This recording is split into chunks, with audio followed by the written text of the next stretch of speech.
আসসালামু আলাইকুম আরব আমিরাত প্রবাসী ভাইগণ, আশা করি আপনারা প্রত্যেকে ভালো আছেন। আমিরাত প্রবাসীরা এখনই সাবধান হন।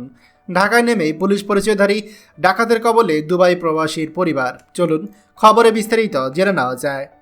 প্রবাসীরা ডাকাতির কবলে পড়েছে, এরকম তথ্য আপনাদের জন্য নতুন না, এমনটা আমরা প্রায়ই শুনে থাকি। তবে এবার একটা বাস্তব অভিজ্ঞতা আপনাদের সাথে শেয়ার করছি। দুবাই থেকে ভোর রাতে ঢাকায় নেমে বাড়ি ফেরার পথে পুলিশ পরিচয়ধারী ডাকাতের কবলে পড়ার অভিযোগ করেছে একটি প্রবাসী পরিবার। ওই পরিবারের একজন নারী ডাকাতের মারধরে আহত হয়ে ঢাকা মেডিকেলে চিকিৎসাও নিয়েছে।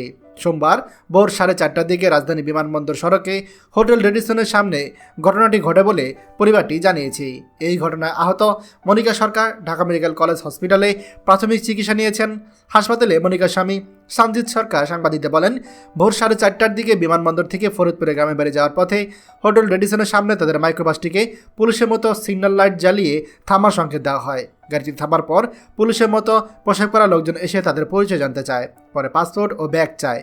পাসপোর্ট দিতে অস্বীকার করলে টানা হেঁচা শুরু করে। এক পর্যায়ে তারা গাড়ি আরোহীদের মারধর ও গাড়ি থেকে নামানোর চেষ্টা করে, গাড়িটির কাঁচ ভাঙচুর করে। এ সময় আক্রান্তদের ডাক চিৎকারে লোকজন এগিয়ে এলে ডাকাতরা মাইক্রোবাসে করে পালিয়ে যায় বলে সঞ্জিত বলেন। ডাকাতরা কোনো মালামাল নিতে পারেনি বলে জানিয়েছেন তিনি। পরে সকাল 5:20 মারধরে আহত স্ত্রীকে নিয়ে ঢাকা মেডিকেলে যান সঞ্জিত। হাসপাতালে 4 নম্বর ওয়ার্ডে প্রাথমিক চিকিৎসা নিয়ে সকাল 7টার দিকে তারা হাসপাতাল ছাড়েন। ঘটনার সময় সঞ্জিতের বাবা অমৃত সরকার ওই গাড়িতে ছিল। তিনি বলেন যে সঞ্জিত পরিবার নিয়ে দুবাইতে থাকেন। ভোর রাতে তাদের বহনকারী ফ্লাইটটি ঢাকায় নামে। তাদের আনতে ফরিদপুর থেকে গাড়ি ভাড়া করে ঢাকায় আসেন অমৃত সরকার। গাড়িটি বিমানবন্দর সড়ক ধরে হোটেল রেডিসনের সামনে এলে ডাকাতদের কবলে পড়ে। গাড়িতে সঞ্জিত, তার স্ত্রী মনিকা ও তাদের 5 ও 7 বছরের 2 মেয়ে ছিল। ডাকাতদের লাঠির আঘাতে মনিকার গায়ে ফোলা জখম হয়েছে, তবে ডাকাতটা শেষ পর্যন্ত কিছুই নিতে পারেনি।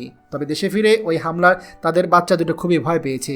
এ বিষয়ে জানতে হলে পুলিশের গুলশান বিভাগের ক্যান্টনমেন্ট জেলার সহকারী কমিশনার নাজমুল হোসেন তিনি বলেন, আমাদের কাছে কোনো অভিযোগ আসেনি, তবে আমরা খোঁজ নিচ্ছি।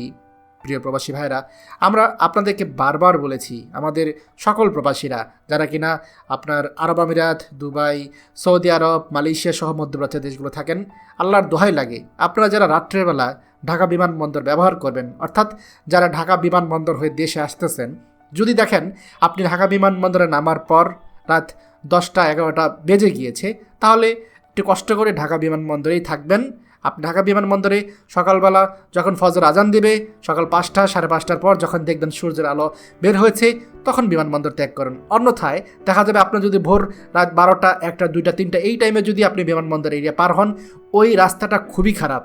এমনিতেই আমরা দেখি যে প্রতিনিয়ত প্রবাসীদেরকে ডাকাতরা আক্রমণ করে, তার উপরে ভোর রাতের বেলা যারা যায় তাদেরকে আগে থেকে টার্গেট করে বিমানবন্দর থেকে লোকজনকে বলে দেয়, তাদের চক্র বিমানবন্দরে সক্রিয় থাকে। তাই আপনাদেরকে বলবো, যারা আপনার বিমানবন্দরে এসে রাত্রেবেলা নামবেন, তারা অবশ্যই সকালবেলা আপনার বিমানবন্দর ত্যাগ করবেন। একটু কষ্ট হলেও বিমানবন্দর এরিয়াতেই কনভিতে আপনারা অবস্থান করবেন। দয়া করে এই ভিডিওটা আমাদের সকল প্রবাসীদের সাথে শেয়ার করুন। আর আপনি যদি আমাদের এই চ্যানেল নতুন হয়ে থাকেন, অবশ্যই আমাদের চ্যানেলটিকে সাবস্ক্রাইব করুন প্রবাসীদের সকল গুরুত্বপূর্ণ খবরাখবর সবার আগে পাওয়ার জন্য। ধন্যবাদ সবাইকে। আমাদের সকল ভিডিও আপডেট সবার আগে পেতে আমাদেরকে সাবস্ক্রাইব করুন। সাবস্ক্রাইব করতে সাবস্ক্রাইব বাটনে ক্লিক করুন এবং বেল আইকনটি চাপুন, যাতে আমাদের কোনো লেটেস্ট ভিডিও আপনি মিস না করুন।